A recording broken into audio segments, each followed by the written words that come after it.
43편. 하나님이여 나를 판단하시되 경건하지 아니한 나라에 대하여 내 송사를 변호하시며 간사하고 불의한 자에게서 나를 건지소서. 주는 나의 힘이 되신 하나님이시거늘 어찌하여 나를 버리셨나이까? 내가 어찌하여 원수의 억압으로 말미암아 슬프게 다니나이까? 주의 빛과 주의 진리를 보내시어 나를 인도하시고 주의 거룩한 산과 주께서 계시는 곳에 이르게 하소서. 그런즉 내가 하나님의 제단에 나아가 나의 큰 기쁨의 하나님께 이르리이다. 하나님이여 나의 하나님이여 내가 수금으로 주를 찬양하리이다. 내 영혼아 내가 어찌하여 낙심하며 어찌하여 내 속에서 불안해하는가? 너는 하나님께 소망을 두라. 그가 나타나 도우심으로 말미암아 내 하나님을 여전히 찬송하리로다. 여러분 좋은 아침입니다. 오늘도 말씀의 은혜가 여러분의 삶에 풍성히 임하기를 소망합니다. 본문은 시편 42편과 하나의 시였을 것으로 보입니다. 시편 42편에서 시인은 신앙의 여정 속에서 겪는 깊은 영적 침체의 상황에서도 오직 하나님께 소망을 두라고 외쳤습니다. 43편에서도 동일한 고백이 이어지고 있습니다. 시인은 자신이 사람들로부터 박해를 받고 있으며 하나님으로부터 버림받고 있다고 느끼고 있습니다. 그는 2절에 이렇게 말합니다.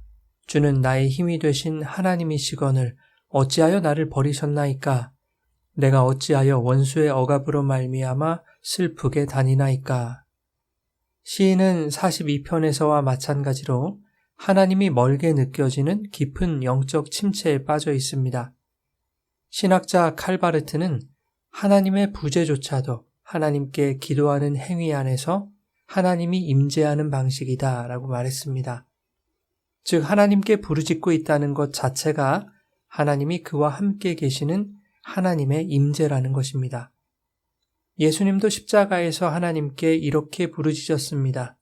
나의 하나님 어찌하여 나를 버리십니까? 죄인들의 죄를 짊어진 예수님을 철저히 버리신 그 하나님을 향한 절규입니다. 예수님의 이 절규는 하나님과의 단절이 얼마나 고통스러운 것인지를 보여줍니다. 그러나 하나님이 아들을 버리신 십자가는 하나님의 가장 강력한 임재의 증거가 되었습니다.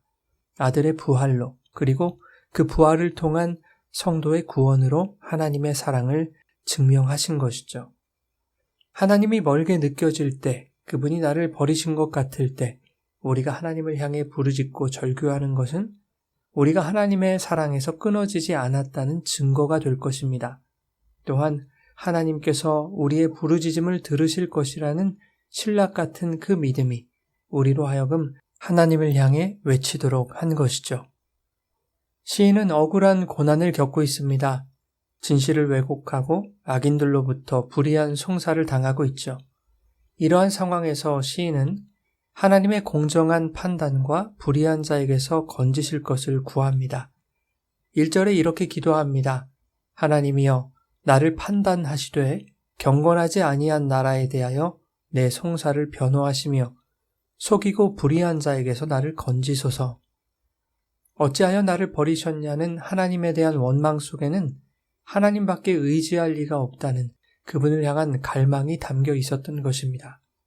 억지로 고난과 억울함을 삼키기보다 하나님께 자신의 억울함을 토로하는 것이 하나님을 의지하는 건강한 믿음의 자세임을 보여줍니다. 시인은 3절에 빛과 진리로 인도해 주실 것을 간구합니다. 주의 빛과 주의 진리를 보내시어 나를 인도하시고 주의 거룩한 산과 주께서 계시는 곳에 이르게 하소서. 괴로운 현실 속에서 억울함을 토로하며 하나님께 기도로 나아갔던 시인의 기도에 변화가 생겼습니다. 억울함을 풀어달라는 기도에서 하나님의 임재 앞으로 나아가게 해달라고 기도하고 있는 것입니다. 기도는 그런 것입니다. 내 뜻과 목적이 삭제되고 하나님을 바라보게 되는 것, 그것이 기도입니다. 예수님도 십자가의 잔을 피하고 싶으셨지만 결국은 하나님의 원대로 되기를 구하셨습니다. 시인의 소망은 더 이상 문제의 해결이나 육적인 안전이 아니라 하나님의 산, 즉 성소에서 예배하며 그분을 대면하기를 바라고 있습니다. 신앙의 본질은 문제 해결이 아니라 하나님과의 관계 회복을 통한 그분과의 끊임없는 교제에 있다는 것을 본문이 교훈하고 있습니다. 시인의 현실은 변하지 않았습니다. 그럼에도 불구하고 하나님의 빛과 진리를 사모하는 이 시인의 모습은 변하지 않는 상황 속에서도 나는 하나님을 예배하고 찬양하겠다는 결단과 다짐입니다. 4절에 이렇게 말하고 있습니다. 그런즉 내가 하나님의 제단에 나아가 나의 큰 기쁨의 하나님께 이르리이다. 나의 하나님이여 내가 수금으로 주를 찬양하리이다. 시인의 현실은 세상적으로 보면 기뻐할 상황은 아닙니다. 그러나 시인은 현실의 문제가 해결되는 것과는 비교할 수 없이 크신 그 하나님이 자신의 큰 기쁨이라고 고백하며 예배의 자리로 나아가고 있는 것입니다.